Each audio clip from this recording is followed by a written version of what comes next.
Abbas, hədəfim var, belə düşdüm əli qoynundan yola.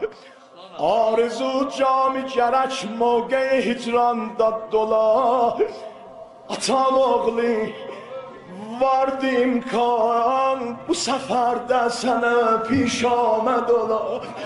Ya Zəhra, ya Zəhra. Abbas, hədəfim var, belə düşdüm əli qoynundan yola.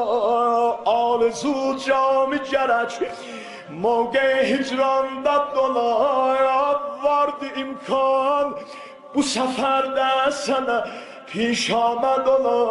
Buna görə belə düşmüşəm dalınca, boynuma qalxız uzun qollarımı bir də dola.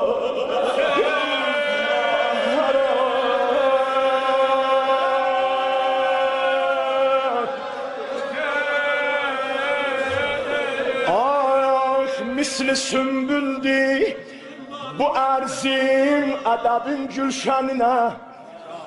Alar sər vasıb şaxə, sər vasıb şaxələrin, saldı gülün gərdəninə. İldirim şaxdı ki ən